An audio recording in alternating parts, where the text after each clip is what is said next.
How did you sleep? To Bridgerton House for breakfast.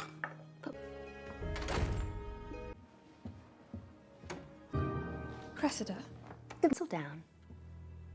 Thing makes perfect sense. Lock and key until my aunt arrives to steal me all the Queen's reward, so that I might set up. Miss. I think of how all those she views as enemy, the true Lady Whistledown. Your morning, ladies. Every more, all sisters. About me, the seeds of our ruin all along. How? Well, he cannot know about this lady as Bishop would grant. Well, I do not wish to lie and to follow. Her Majesty has been quite It was no accusation. Will you command her to stop writing? She was someone with power. I don't know who Whistledown is. Bridgerton's third season finale airs, and everyone in the ton is buzzing with excitement over the origin of drama. In Into the Light, the Lady Whistledown scandal is resolved, and Pen is shown to be a strong, independent woman. It has been amazing to watch her progress. Although she has always been brave and daring, the storyline of this season has given her more faith in her natural skills. Luke Newton's character Colin Bridgerton is shown in the first scene sipping tea in his new home's drawing room. He appears to be deep in contemplation. As an aside, I adore how his appearance is gradually returning to that of the Colin we know and love. This is especially evident in the way he styles his hair. It's not as untamed and free-flowing as his rakish reputation. Colin dozed on the sofa, and Penelope Bridgerton, Nicola Coughlan, comes out of their bedroom.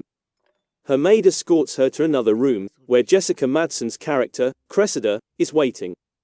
Cressida admits that she is aware that Pen is Lady Whistledown. If Pen gives her enough money, £10,000 should do the trick. She won't say anything more. She'll let everyone know if Pen refuses to give her the money. Polly Walker portraying Lady Portia Featherington arrives. Cressida takes advantage of the chance to tell Portia Pen's secret. Portia can't believe it. She brings up to Pen all the instances in which LW denigrated them in those booklets. Every moment they had to fight to make ends meet. Pen is given some time to consider this by Cressida. Following Cressida's departure, Pen receives advice from Portia not to inform Colin about the blackmail. Pen is adamant that she will never longer lie, especially to her spouse.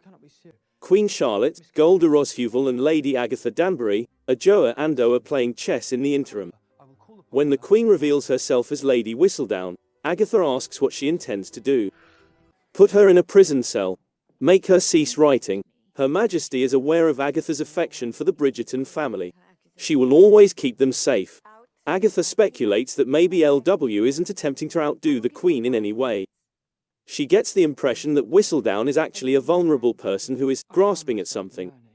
Prudence and Mr. Dankworth, Bessie Carter and James Foon and Philippa and Mr. Finch, Harriet Keynes and Lorne MacDonald stroll around the park in another scene. The sisters make the decision that, after becoming moms, they do not wish to disappear from society. They'll throw the greatest ball the ton has ever attended in order to stay relevant. Finch and Dankworth exchange tense looks. It will cost a lot of money. Ruth Gemmell's character Lady Violet Bridgerton, Hannah Dodd's character Francesca, and Victor Ali's character Lord Kilmartin, also known as John Sterling, are having tea. They see that because of the Queen's misgivings, people within the store are gazing at them non-stop. Here, John and Francesca express their want for a modest ceremony to take place at the Bridgerton residence. To Violet's dismay, they then intend to relocate to John's estate in the Scottish Highlands. Fran is eager to stay there and enjoy the tranquility. Afterwards, Colin is asked how he's doing by Eloise, Claudia Jessie. Pen walks into the room with Portia. Colin must be informed about Cressida's attempt at blackmail. Pen tells Portia that Eloise is aware of her identity as Whistledown. Pen claims to have the funds necessary to reimburse Cressida. She has earned a large income from her writing. Colin thinks he ought to speak with Cressida and persuade her to see sense. Furthermore, he doesn't want her to use his wife as a pawn. The next scene shows Paul, Lucas Aurelio, Hannah New's character Lady Tilly Arnold, and Luke Thompson's character Benedict having excess. It's sultry. Then, Colin is welcomed into the house of Lady Cooper, Joanna Bobbin and Cressida. Colin requests some time to spend with Cressida. Lady Cooper grants him a half hour. He asks Cressida to give up on the pursuit of blackmail. He makes an effort to show her compassion. Colin confides in her about his loneliness while traveling. Penn did not reply to his letters, nor did his family. As a result, he tried to adopt a new identity and return to society. Cressida, though, is indifferent to him. He thinks her father will be happy to see her return to society eventually. He states, "A family's love is enduring." In response, Cressida argues that he can say it with ease since his family adores him. She is not entitled to such luxury. Colin swerves and informs her that no one will take her word for it if she tells everyone about Penn. In response, Cressida strikes back, claiming to have a printer's apprentice who will verify her claims. Cressida allows him to pay her till the Dankworth Finch ball. Oh, and she now demands more cash. Varley, Lorraine Ashbourne intervenes in another scene to assist Philippa and Prudence with their ball preparation. Portia is experiencing too much with Cressida. Penn and Eloise appear to be getting along better in the interim. It seems like no time has gone while they converse. "Calm down, my heart of Peneloise." Portia and Colin walk in. Colin discloses that Cressida is now requesting £20,000 and that Penn mend the creases in Cressida's reputation in her column. He says he needs Benedict's approval before making such a big purchase. In other news, Benny is still having a blast with Tilly and Paul.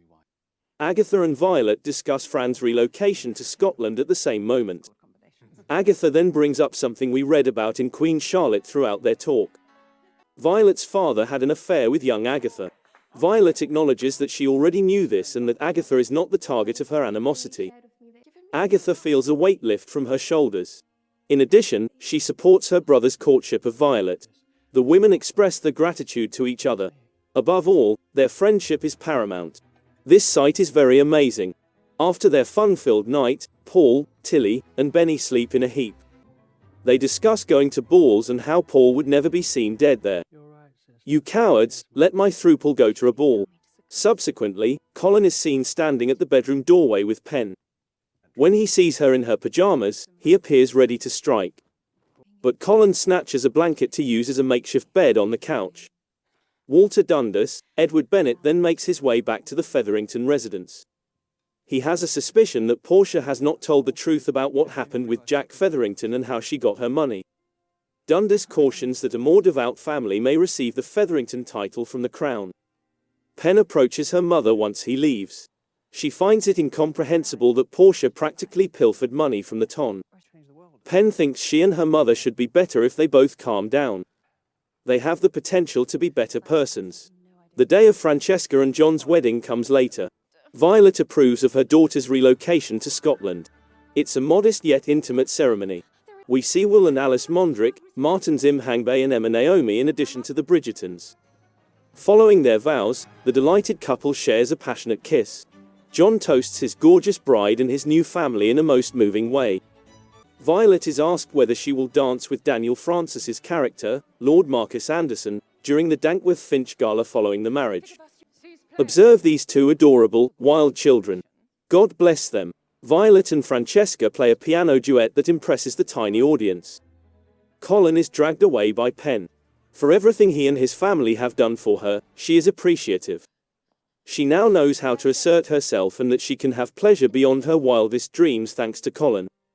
He thinks that something will always linger between them if the Cressida situation doesn't get resolved. Penn then addresses a letter to Violet and the Queen. She then hands Varley a large sum of money that she earned from Whistledown. As all of this is going on, Lady Cooper announces that Aunt Joanna is travelling from Wales to pick up Cressida. Right now, it's the only option. When Benedict shows over at Tilly's house, he asks Paul to come along. Paul is with someone else, Tilly discloses. Maybe they should just spend time together, the two of them. Tilly tells Benny how she feels. They had a casual bond at first. She has, nonetheless, recently started to feel things. She's looking for more. According to Benny, Tilly has expanded his horizons. He doesn't want to commit to a single relationship since he has cherished his freedom. Yes, they are making room for Sophie. That evening, Benedict and Eloise enjoy one of their iconic scenes from the nocturnal swing. Eloise shares that she wants to travel the world. She has had enough of trying to fit in and adhere to society. She had better believe she will be the one to transform the world. Benny continues, saying it feels appropriate since what he learns next may completely transform him. Maybe he may be completely changed by someone. The moment for the ball is now. Prudence and Philippa are pleasantly impressed by what Varley created. They find out that Penn used her Whistledown funds to pay for their ball as well. The Queen Brimsley, Hugh Sachs and her entourage arrive in style while everyone is dancing. The Queen announces to the assembly that Lady Whistledown is present. She gestures for Penn to come forward. Many people are astonished, including her sisters, of course. Penelope offers her heartfelt apologies to all of the attendees at the event. She shares her feelings of helplessness and loneliness prior to taking up a quill. However, Whistledown gave her a voice and agency. She had strength. She swears to speak up in the future on behalf of the voiceless. Everyone is understanding and friendly. Colin looks at his wife with pride. Penn is being studied by Queen Charlotte, who thinks she is remorseful. She makes the decision to permit Penn to carry on writing as long as the quill is only ever used for good. Agatha and Penn eventually communicate after this. Agatha tells Penn how much she's appreciated and that she understood that Penn was Whistledown. She eagerly awaits the upcoming edition. Penn and Portia then had a tender conversation. Portia is happy with her courageous daughter. Both ladies have made significant progress. Polan had a touching moment as well. Colin claims to have come to the realization that she has always been Whistledown after reviewing her letters. Her voice is distinct and powerful. He thinks she's really intelligent. These two are just too adorable.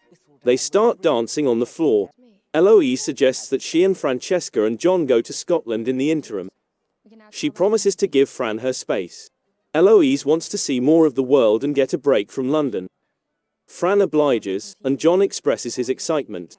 Then, John introduces his cousin, Michaela Sterling, Masali Badaza, to Fran and Eloise. He hopes they'll all get along swimmingly. Fran looks smitten. She's speechless. This makes her reaction after her wedding kiss make sense.